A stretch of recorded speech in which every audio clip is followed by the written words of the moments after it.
Hey everyone, welcome back to Goblins 3 for the final time. This is it, the end of the game. And I still can't explain what it is that led us to this juncture.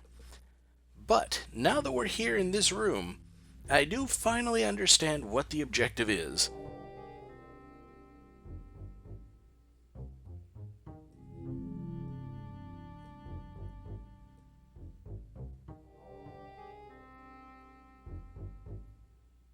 That's right, what we do in this room is going to bring together the divided kingdoms of Foliander and stop the king and queen fighting with each other. A lot of what it says there seems to be really metaphorical, but here we are in a room with a spring of bitterness running through the middle of it, and a bell in the rock.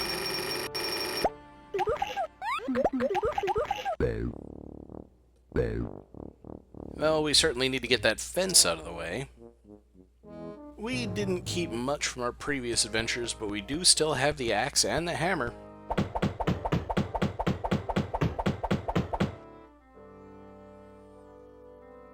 So let's see what becomes of that strange hand when the fence isn't in its way.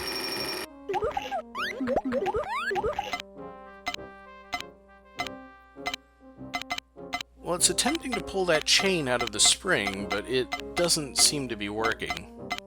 There's another chain on the other side, and presumably another hand that'll have to work together with it. But yeah, this is the spring that divided the two kingdoms.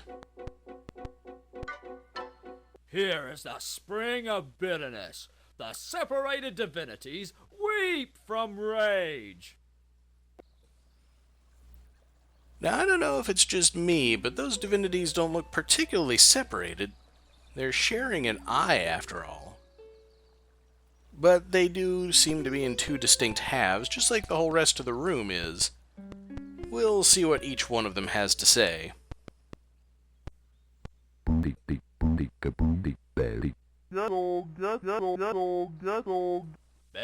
the disunity, only one musician played the sacred music. Alright, well, he dropped the string of time while we were talking to him. We certainly want that, because it's a thing.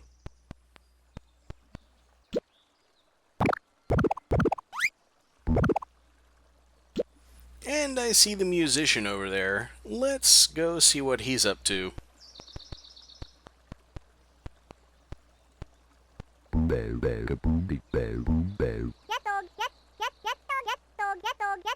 Before the disunity, he played the sacred music.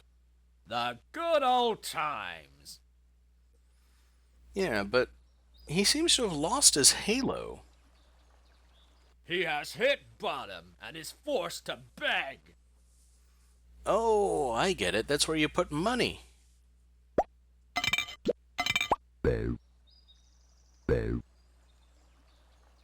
Well, if he's not interested, I'll take my coin back. Fat lot of good that did. Let's go see what the guys over on the negative side of the room have to say.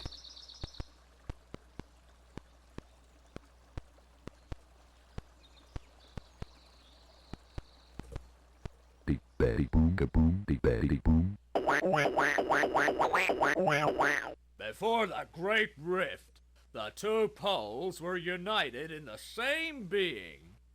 I mean, they still look like they're united, but one last guy to talk to. Before the Big Rift, he used to play the sacred music. It was beautiful. Yeah, so there are two musicians, but there only used to be one. Well, here at least is the bell for the hand on the right side of the screen.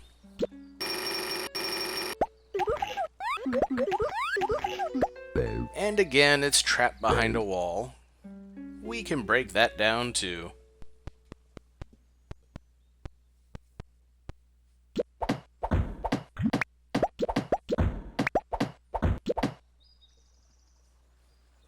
And now both hands should be able to reach the chains and pull up whatever it is that's at the bottom of the spring of bitterness.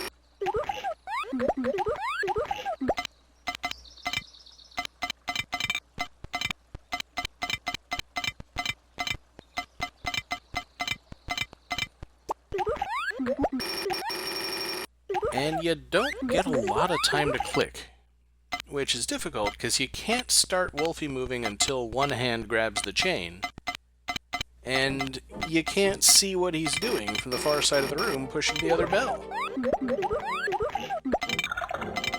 But at last, we have pulled the plug on the spring of bitterness.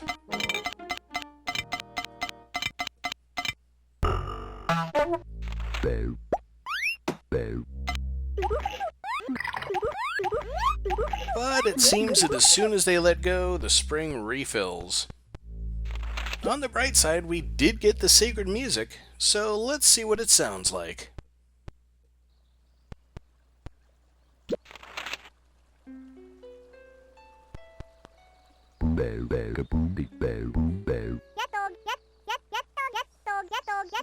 Okay, there's a score, but he needs some encouragement to play. Ah, so now we give him a coin.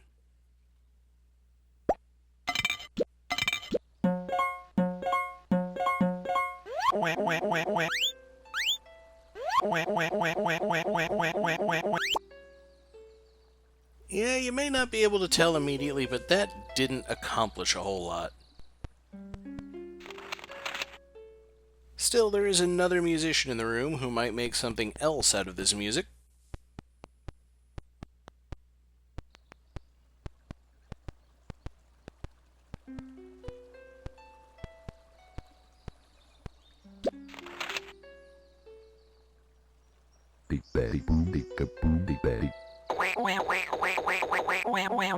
Sure, he has a score, but he needs energy to play. It's a strange translation. When he says energy, he means electricity for his amplifier. And we've got a source of it right here. That's a cloud loaded with electricity.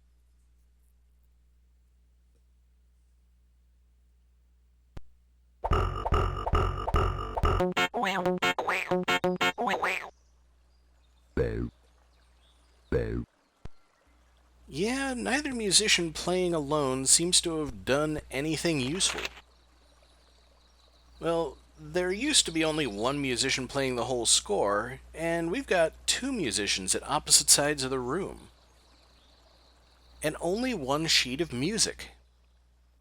We'll have to split it between the two of them somehow, and there's a spring in the center of the room that divides anything into its good and evil halves.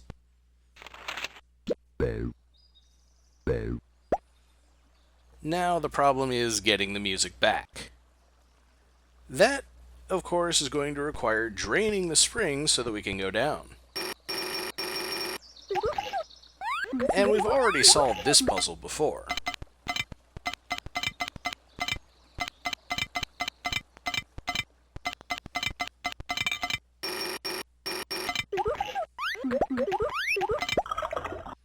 Now we just need to jump down into the empty basin. But for whatever reason, Wolfie will not jump in from the left side.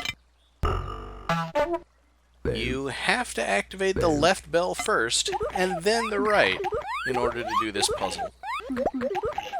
Probably one of the worst examples of timing in this game, because even if you're doing everything theoretically right, you start on the wrong side, which still drains the spring, and you can't get into the basin, which might lead you to believe that you've done something wrong.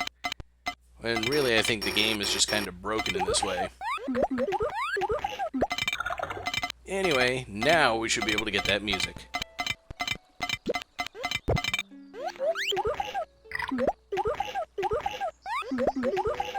And there we go, we've got double the score. So we just give the red music to the demon, and the yellow music to the angel. And after that, it's just a matter of having them both play their music at the same time.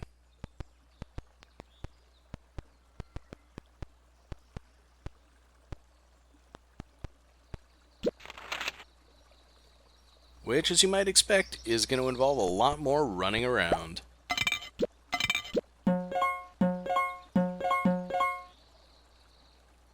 And this time, his note stays floating over the spring.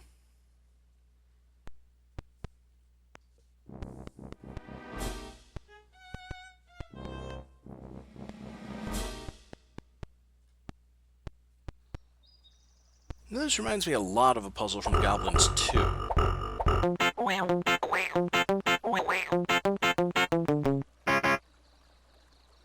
Alright, the two notes are together.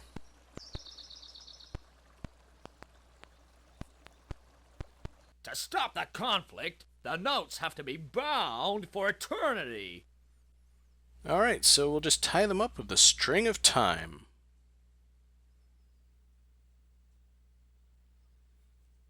And we need to do something else with it.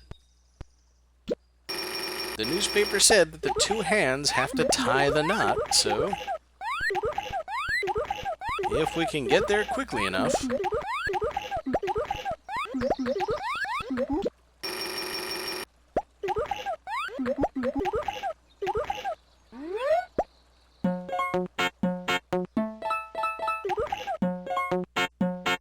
Thanks to the sacred score, the divinity found its uniqueness again.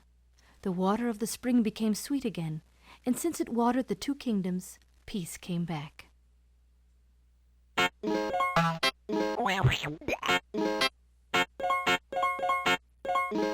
So it seems that we didn't really need to unite the musicians so much as unite their music in order to heal the rift. Honestly, the whole end of this thing makes no sense to me whatsoever, but that's it. Blount had rejected his painful past as a prince to become an anonymous reporter. Since he had found peace and love again, he was able to go back to his fathers. Hey, remember, the twist ending in the game is that Blount was King Angelofre's son, the prince from the second game.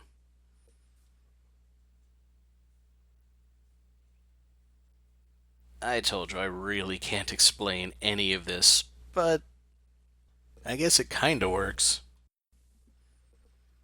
And it was possibly the most fun game out of the series. There is a little bit more to come, and it's a couple of scenes that will be very familiar if you've played the previous games, and will make absolutely no sense if you haven't.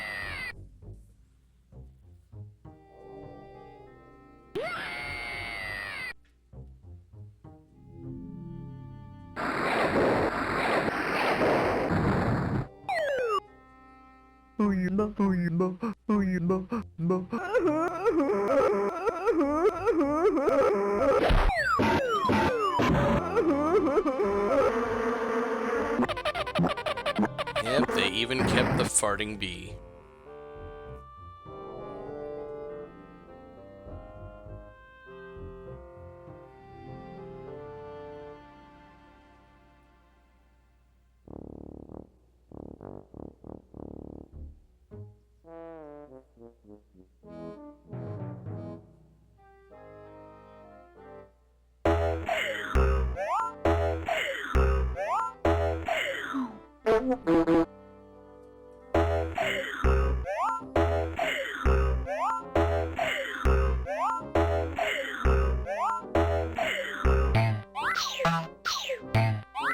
And yeah, that final set of scenes was only in the CD version.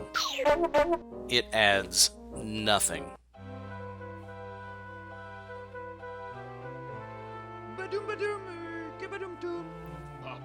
This picture at least is in the floppy version, but just as a still picture.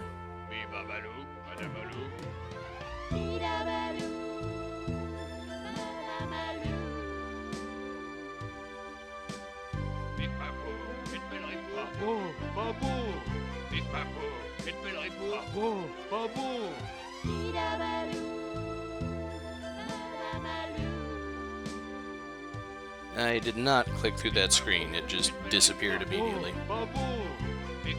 And that was Goblins 3. I'll see everybody next time for Goblins 4.